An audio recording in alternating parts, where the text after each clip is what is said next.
Welcome to your. This was supposed to be like twice a month, but it has just become an absolute train wreck. Bi-monthly Wahlotron. Yulia is not here this week, but it's myself, Nick, and I'm joined with very good friends of the Corner Späti crew. We got Jan and Pauli from the Hölle Hölle Hölle cast. Say hi, guys. What? Hi, I'm Jan. Hi, I'm the other one. And so we I guess there's like a few things that kind of happened this week for those who care about German politics. The one that then we're not going to talk about because just absolute freaks, just freaks being freaky because you freaks care about German politics in the English language. You real nasty. Yeah. But so this weekend was the AfD's Parteitag, or party conference, and we're not going to talk about it because it was a fucking shit show, and it was a shit show in like every which way the AfD is a shit show. But I feel that we have to at least address that it happened this weekend. There is this weird thing though that I've noticed. Maybe you guys can just quickly chime in on this. Of that, like, I get the vibe that a lot of people think that the AfD is much more cohesive of a party, and that they've their things of their party congress that they kind of agreed upon was like, European sovereignty, particularly in the sense of like the Eurozone, which is the only issue that they care about top to bottom in their party. And I'm actually doing a bonus Späti episode about this, but yeah. And then obviously strong borders and the like anti-corona lockdown party, but the youth party isn't actually for this, which is like one of the funniest things to me. Like the Junge Alternative are very much like lockdown for Germany, like do your part for your country. They're niche. They want to be racist at home. Yeah, they I mean, it is like the sense of I do think that the nationalism thing is very much like they're way worse about it on the local level, on the youth level of their party. But I just find it so funny that then like you were saying off air, Jan, is like people be like, what, this party's racist? Yeah. There's so much outrage now that the like manifesto or whatever has been put out, or at least talked about within the AfD, and I think that's just part of very broad liberal like understanding of politics, where they think that if there's enough outrage, or if they demask or dunk on the AfD enough, that they will change, that they will be like owned out of existence, which is definitely not how it works. What trended the other day on Twitter? Wasn't it like AfD verfassungsfeindlich or whatever? Like it was so embarrassing. The left liberal version of this, I think, is when people start talking about, oh, look at their manifesto. Turns out the AfD isn't even pro-worker. No shit. Because the only thing, I've said this so many damn times on this show, on the regular feed, on bonus episodes, that the AfD's only like claim to things is that they were like an anti-Euro party. Yeah, and it was very like top-down economics professors going, no, we don't want the euro because it's bad for our neoliberalism. That the only thing that they care about party-wise, like the only thing that then is the thing of their manifesto that's like never changed over the year is this like very strict Austrian economics view of the world, which obviously, if we know history, ties in with these right-wing movements. But yeah, I mean, I just think it's funny that then like every 3 minutes Germany forgets that the third largest party in this country is very racist. And then they're like, whoa, what? Alter. But at least we're not as bad as these Americans, am I right? Dude, you're literally worse. Like, literally. I know. I don't want to, like, I'm saying this as an American who lives in Germany. Like, Germans love doing, like particularly German libs love doing this thing of, like, our country's not racist. And then just, like, we'll explain to you why blackface isn't racist or why they can use the N-word, and you're just like, it's different here. I talked about this with mutual friend of the show River a lot. I think it's because like Germany as a whole like isn't as far along into the racism discourse as America is. Because I think many Americans understand that being racist... I would disagree, because the sense that Germany's just like what Germany always is, because they have like that like Leitkultur like debate, the like kind of like the what is it, the culture wars thing in English. Yeah. And then they just like, I think they're way better at forgetting it than the US is. Where like in the US I would like maybe say that then the discussion moves like a little bit further forward. Germany has like a left who's also super like anti-IDPOL, more so in the US. Where right now you're having like Junge Welt, like a publication that I genuinely like for their like leftist perspective on things, actually having like a debate currently about identity politics. Like, shut the fuck up. Like, this isn't like it does nothing. Yeah, but that kind of speaks towards like Jan's point, like the identity. Yeah. It really reads like the identity politics like debate in 2012.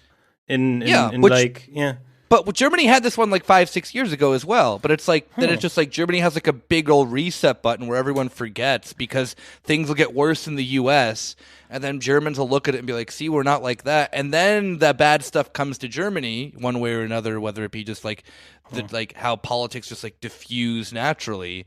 And then Germans are like, oh yeah, we have a problem here. It's like maybe because German politics really didn't move in the Merkel era specifically. No, I'd agree. Yeah.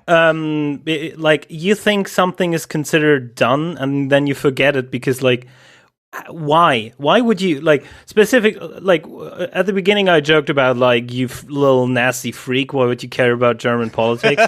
It's not a joke. Why no, but seriously, why would you though? It is the biggest, it's the most important economy in Europe, unfortunately. Yeah, but you can. Yeah, I know. But the thing is, though, you can like you can be pretty confident in saying that nothing will change. It's not like in America where like nothing will change, but you can pretend it's changed. Yeah, but also like at least the spectacle is entertaining in America. Like I get why. Why do you like? Yeah. But I think this is the perfect transition to what we have right now. We have like an attempt currently within the governing party of Germany to like create a little like pizzazz, a little. Yeah, to make it a little more spicy. Yeah. So this week, as in it was supposed to be announced on Sunday, but the CDU and CSU thought, nah, let's like drag this out for 3 fucking days because it's still going on technically. And the CDU officially announced. Drum roll, please. That's right. The one, the only, Armin Laschet to be the head of the party, which like was expected. There was a minute of like Ralf Brinkhaus was like a name that was like kind of going around like maybe he should replace Laschet because Laschet's a fucking buffoon. But Laschet got the confidence of like of the Berliner CDU, which is weirdly really powerful, but yet doesn't control shit in this own city, which is like really funny to me. And so he got the heads of the party in the capital were like, we like this guy. He's got the stuff. I'm assuming they mean multiple mask scandals and a fail son. And then like 3 hours later, the CSU, the Bavarian version of the CDU, comes in real clean and is like, we're nominating Makasuda. Go fuck yourself. Yeah, and there's a bit of a we got ourselves a ball game here, guys. Yeah. So just today, this morning, a Spiegel article came out that I found really interesting, not because of the stuff that they were directly saying, but because of the notes they weren't saying. Yeah, the notes they didn't play, right? So what the article was saying is that there's now 70 MPs of the Bundestag who signed a letter saying, hey, we want to be involved, like CDU MPs, hey, we want to be involved in the decision of who's going to be the fucking Kanzlerkandidat. And most like the CDU part of the union is shutting them down, basically. They're like big dicking them. But Söder then like picked up the ball that they put out and said, well, for them it's about keeping their jobs, because with someone who is, he didn't directly say that, but he meant that, with someone that has such little potential to actually become chancellor as Laschet, there's potential. He is miserably failing. There's a potential that these people might lose their jobs because in the south seats are turning green, and in the east they're turning blue, in the west they're turning red, and so on. And he very much implied that the CDU, CSU members of parliament in Berlin were like wanted to vote for him if they were asked. Because it's about their jobs, and as Pauli always says, German politics is about creating and keeping jobs. It's not about like governing. That's no. Oh yeah, well, no, of course not. Or else fucking Laschet would not be a person on anyone's tongues right now. Like to be honest, none of them would be. None of them. No, Marcus Söder. So here's our disagreement. I think that we have amongst ourselves already when we were previously talking. The difference, I think, between Laschet and Söder is that Laschet is, like, yeah, you're right. Laschet's very much like a dude who's just, like, in the right place at the right time, and it's his turn because he's really close to Merkel, has very close politics to Merkel. Yeah. He's just, like, for some reason not liked, which is kind of surprising to me because he's a drunk, like, he just comes off as a drunk uncle. And German dude, like German men, politicians who come off as being like your drinking buddy, do really well in this country. Yeah, just historically speaking. And Laschet though is like the Corona stuff is legitimately preventing him from getting any traction. He's losing in every poll to Scholz and to Baerbock and Habeck. Maybe not always Baerbock, but like 2 of the 3 polls sometimes show him losing to her, and it's really much in the case that then he did everything wrong in Corona, and I think enough people know that because he had the Tönnies incident. He had, NRW is one of the most laxed in terms of lockdowns. NRW also had some of the highest rates of Corona that then don't count as, like, I would say, like, East German tourist place for West Germans, Yeah, but fucking up in your own region never stopped a German politician from going all the way. Like, this is specifically because people don't like him. This is also very specific, I think, too, because of just the current situation that we're in, that it actually is affecting people's daily lives. I agree. You can fuck up in the traditional corruption ways in Germany and you're, like, unscathed. Wolfgang Schäuble literally is one of the heads of the fucking the donation scandal from the beginning of the 2000s and is, revered as one of the greatest politicians this country's ever had. Obviously, that shit doesn't stick. Yeah. I mean, I have much different opinion on Schäuble. I think that Laschet is kind of losing in the polls has not that much to do with that people dislike him. It's just that people like Söder more.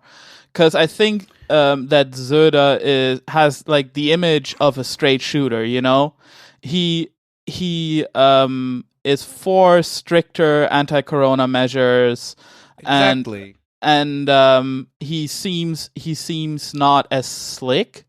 Because Laschet seems fucking allglatt, so super fucking slick, and of course, dude, Laschet's just so stereotypically just corrupt and shitty too. I mean, even just like the icing on the cake is just that dumb crap with his son. Yeah, The fact that he has an Instagram influencer fail son who looks like Jan Böhmermann. And but he says he looks like fucking what's his face? Ryan Gosling. He's the Ryan Gosling of no, King. I mean, like, I see it, but not. But yeah, like doing, like, literally committing fraud with your fail son is something that then I am so surprised has not gotten more attention in the media, because that alone is enough of a fucking missile just to like bring his stupid, like, he probably wouldn't have gotten the nomination for like his part for the head of the party, and they probably kept that shit like toned down because, like, damn, if we like talk too much shit about Laschet, then we're gonna get Merz, because no one was gonna go for Röttgen, even though he was like probably the most sensible, middle of the ground, probably would have made more people happy. But Lutkin also has the problem of being like a foreign policy wonk, which like no one cares about in Germany, Yeah, he also doesn't really have the credentials. Like, No. all his former posts are kind of like inconsequential, whereas both Laschet and Söder are minister presidents of their respective states. And Armin Laschet also is like the leader of the biggest like state level party organization within the CDU. And one of the most corrupt. Yeah. Yeah, because it's the biggest. NFA-CDU is just like notoriously known as just being like just one of the most vile political institutions in this country. But you know Everyone what? just kind of like pretends isn't corrupt. But you know what? There's one that's even worse, and that's the CSU. Well, I mean, yeah, when you have your own party, you can do things a little bit different. I love Söder. All right, I love him so much. This doesn't mean I think his politics are atrocious. I think he's one of the most reactionary people in German politics. Just look up his stances on, abortion, being racist, all that typical shit. Yeah. The thing about Söder that I think is just so entrancing is that I don't think a scandal can touch him. No. Like, this guy has literally appeared in blackface so many times. Yeah, you posted one of them. Like, he did a Gandhi cosplay where he brown faced incredibly. That's only one of them. Yeah. Yeah, because so on Carnival many. he dresses up every year and tries to outdress everybody with a silly little partner costumes together with his wife. My wife. My wife. Want to hear some stuff about Söder's early year, because basically I wouldn't waste too much breath on Armin Laschet, even if he does win, because he's just not interesting. If Armin Laschet became the most interesting thing about him is his son. Yeah, if Armin Laschet became Bundeskanzler, basically it would be a John Major type deal. We had Margaret Thatcher, but she, and now it's John Major's turn. Everyone hates him, then stuff happens, and then they regain power. That would basically, if he wins, that is, right? It's not really interesting. No one really, The CDU won't be the governing party if Laschet gets the nominee. I'm actually not so sure about that, because the CDU can, they can jump. There are white boys that can jump. Yeah, true. I do legitimately think that if the vaccination stuff goes through faster, that the CDU can pick up kind of a lot of the stuff that they let off, because also German media is very unfair to the CDU, where they just give them way too much praise on shit.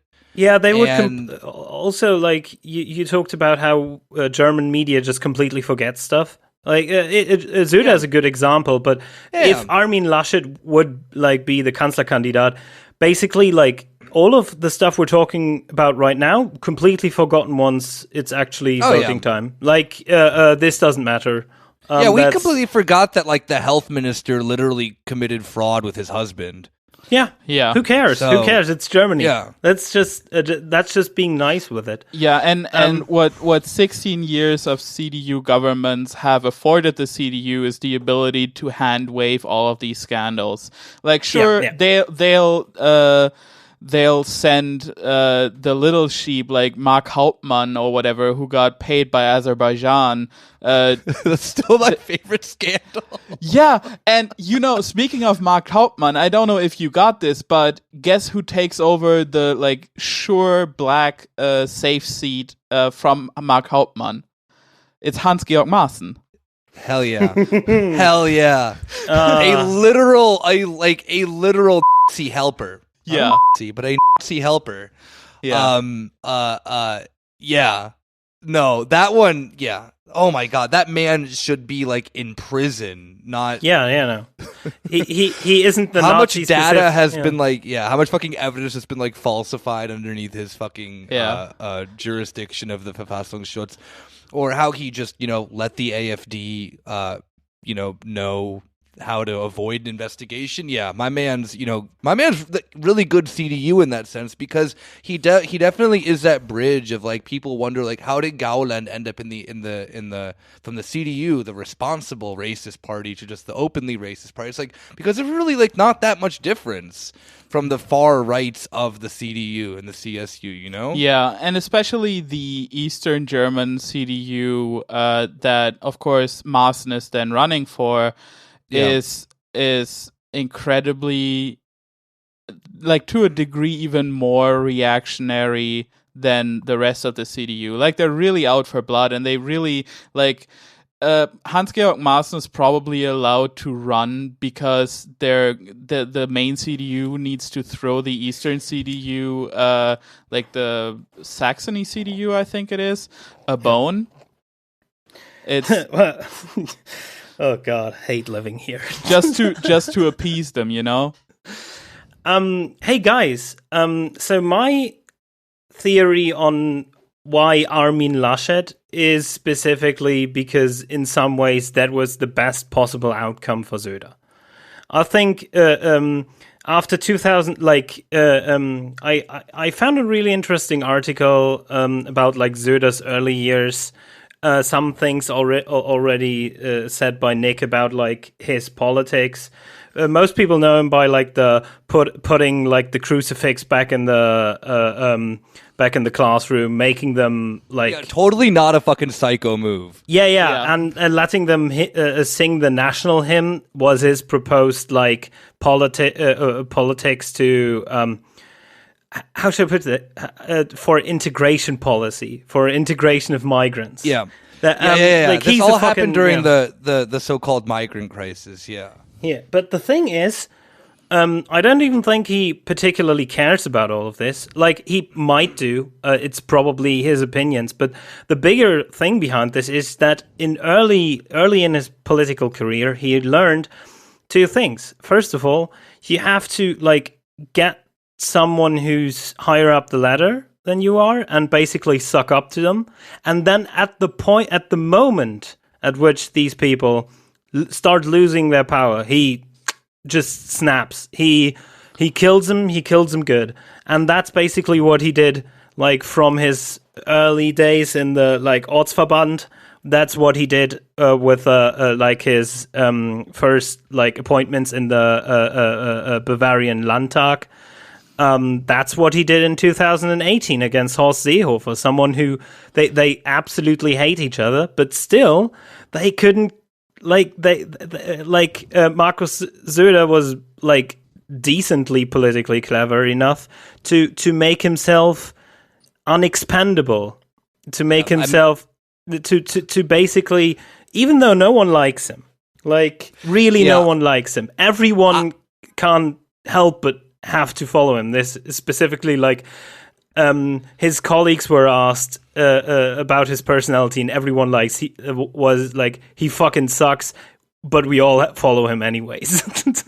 Yeah, he definitely, the thing that I think is so cool about Söder, and by cool I do not mean actually cool, is that is that this motherfucker like legit thinks he's like, damn, this politics game crazy, and like yeah, really but like he treats it does that it. way. Yeah, but he and like does actually it well. does it. Yeah, and it's like really like how, like, I know that I joke and all the time. I say like German politicians think they're like these like calculated monsters, this and that. Like Söder actually is this. Yeah, no, everyone thinks they're Machiavelli Sun Tzu, but he actually is Machiavelli Sun Tzu. He's just a buffoon at the same time. So it's like, I mean, doesn't matter. He found specifically one thing he's good at. Yeah, being maniacal and everyone hates him. Yeah, maybe it's like the Jan knows what I'm talking about, but I'm sure this is like a big enough internet thing that everyone should know it by now. But like the Darth Jar Jar thing. Yeah, he is that. He's like always around when shit happens,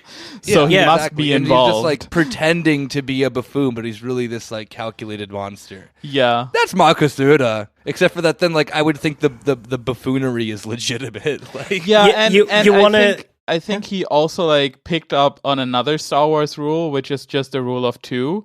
That like there can only be 2 Sith. There can only be 2. Yes. So he observed Seehofer slay Stoiber, and then of course he did that to Seehofer, and he's now gonna do it to Angela Merkel. So there's no reason to. Laschet. Yeah. Oh no, he's gonna just like. I really wish that Germany had the like WWE style of politics that the US does, because I would love to see these two absolute buffoons go at it and just see Laschet just get murked by Söder. Not because I like Söder, but I really hate Laschet. Oh God, it's Mad Marcus. He has a chair. The two main tactics of like Söder are first like the rule of 2, and the second one is like what some German idiots describe as like being populist. I like to use that term, and also I don't think it's like particular. It doesn't matter. Not important right now. But Söder is really good at using like extremely reactionary topics and making them their own to gain like a huge like following that then in turn like ignores all of his like being an absolute idiot. Like for example that like that his only real job ever was like in the Bayerischer Rundfunk, like in the and then as a head of the board at the ZDF. Head of the board is not a real job. Like I said, don't hate the player, hate the game. Yeah, and you know what he did constantly? He constantly put out like hits with his journalist shooters on every corner on his like enemies, on the enemies of his like second Sith Lord, and like basically everyone fucking hated him there. Like they basically said, "Oh yeah, he's not talented or smart, but he is from the CSU." Yeah. But what I find really interesting is like again the quotes, like how people describe him. Other people don't interest him. He is only interested in himself. That's like one of his closest colleagues. Hell like, yeah. Yeah. And like the most like telling thing is like he was in the Harald Schmidt show in 2009. That was basically like the last like era of like Harald Schmidt, like a he not good, but like an important like television figure in Germany. He's like similar in politics to Mayer, where he's like nominally liberal, but very like anti-PC. Yeah. And Leitkultur, baby. Yeah, exactly. And he basically asked Söder after his like television appearance, how he sees like the connection or the relationship between politics and morality. And you know what Söder told him personally? Morality is, of course, not a part of politics, except for when we want to hurt somebody. My man, putting it out there. But he like legit thinks he's fucking Machiavelli. Like this he's Sun Tzu Machiavelli, Yeah, he's legit thinking that he's there like making moves. And it's frightening a little bit because he could be the next chancellor of this country. Very like if he does get the nomination, I think I agree with then like the CSU can really kind of piece themselves back together and show themselves as being like a viable option still. Where if Laschet, like I think every party could just be like, yo, this motherfucker like legit ruined his entire state and committed fraud. Not even the good easiest thing. Yeah, not even like you fucking did fraud. At least like the other dudes, like cashed in like 750 like K. He just got his idiot son some like clothes. Yeah, and again, Söder has like a bunch of like obviously like moves in his career that were extremely dumb and like but also, like, turns out unimportant. Like, did you know, for example, that obviously Söder used his position in, like, the ZDF, like, state media, to basically try to pressure people not to write certain art, like, not to do certain pieces and stuff like that. Like, he constantly did that. He did that at his, like, he tried to force, like, basically state-run media to be close to his ideas back when he worked himself in the Bayerischer Rundfunk. Like, he constantly put his foot in his own mouth, but it doesn't matter because he is the Bavarian that can save all of them. Like, after Horst Seehofer basically kind of fucked up and became too much of a Berlin boy, like... he got city boy. I'm sorry. Horst Seehofer just like takes too much cat. I think he's a D. Horst, we gotta pull you back. You got caught in the K-hole again. Yeah. Yo, Brody. He's just sitting. He's sitting on the floor of the parliament, just like. Yeah, calls everyone a Brody. Yeah. Yeah. So maybe Pauli, to get back to the current situation. So where we find ourselves in terms of who's going to be chancellor candidate is, like, on the one hand Armin Laschet and on the other Söder. And you can see that if you look at how both are talking to the press, Armin Laschet, like, wants to get this over with quickly before more polls come out that say he's bad. And Söder wants to play this for time. Like, he wants to work his magic and rely on the soft power that he has within the party himself to pull people to his side. But if you look at how like leading CDU figures, specifically CDU, not CSU, of course, figures talk about the whole matter, I think it becomes very clear that why they don't want Laschet to be why they don't want Söder to be chancellor candidate is because they don't like him. They really personally don't like him. And there's this really like, I don't know, there's this very, like, this very subtle diss from Paul Ziemiak, who's the CDU general secretary. Yeah, so I'm just gonna read the little thing and then say, like, 2 sentences about it. Yeah. So Paul Ziemiak, the CDU's general secretary, said, polls, of course, always play a role, you know, in regards to Söder, but are not the sole decisive factor. It's also about other abilities if you want to lead a government and maintain unity within the party. And Armin Laschet brings these abilities to the table, which is basically like a backhanded comment to Söder, and he's saying, well, Söder obviously cares about having power and not maintaining like the peace within the party. So obviously that's why the CDU wants Laschet, because he's the more diplomatic choice in terms of, like, inner party tensions. Yeah. But my personal theory is, like, I mean, Söder, he basically, all of his classmates in school, like, describe him as, like, he already wanted to be, like, a Bavarian minister at the age of 17. Like, I think probably he has some way figured out to get to where he wants to be, otherwise he wouldn't attack.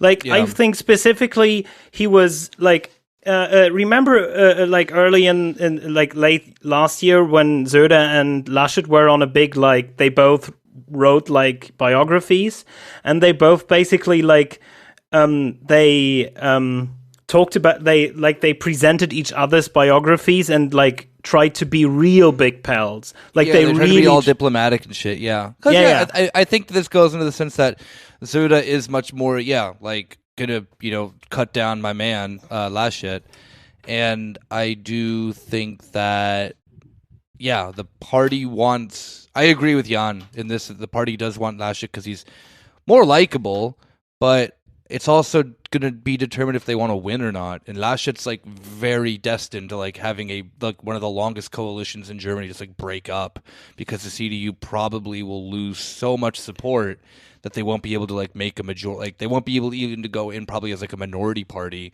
into building a coalition. You know, like the Greens and the FDP and the SPD could easily make a coalition with the current polling that's happening right now. If Laschet gets the candidacy, you know, and Laschet's losing like in every single poll to the Greens and the SPD. But here's why I think it's a really smart move by Söder, because I think either way he has a win in his pocket right now. Because for his own, because for the CSU, for Bavaria, they like, especially like 2018 when like he became head of the party and the state of Bavaria, like it is a constant thing of the CSU that they aren't being taken seriously, and they should like have a Kanzlerkandidat at some point. And also the CSU is kind of struggling in Bavaria, and I think Söder does this because either he wants to find out if he can actually usurp Armin Laschet the Great, or he thinks even though he probably loses against the Berlin party establishment, at least he can be the strong man for his own constituency, because that would actually it would actually strengthen the types of people who are currently like starting to like not vote for the CSU anymore after decades of like supremacy. Yeah, I mean, I can definitely agree with that. And do you have any other closing statements, Jan? No, it's just that if I was a betting man, I'd say Laschet is gonna do it, and we're gonna get the unholy alliance of the fucking Ampel coalition. SPD, Greens, and FDP. And I mean, I'm gonna weep. Yeah, you know what? I'd rather fucking I would rather legitimately have that than the Green Black coalition, because the debt break will be the thing that the CDU will like take to the fucking grave with them, and at least an Ampel Koalition would be willing to then get rid of the most archaic economic policies that Germany has. But I you know what? We're fucked regardless. Oh, absolutely. Yeah. I guess on that note, you know, thank you, Jan and Pauli, for filling in for Julia today. Hell and check them out at what's you guys' Twitter again? Isn't it? It's HHHcast. Yeah, HHHcast. Also, the pinned tweet is an invite link to our Discord. Come to our Discord. Yeah, damn! I'm so excited for like Söder and Die Grünen in black green like in 4 years. They're gonna stop. Just slap. Shut up. The episode's over. Stop ruining it. All right. We'll see you. Thank you guys for sticking around, and we'll see you guys all for the next Wahlotron. Oh, Bye. Yeah. Bye.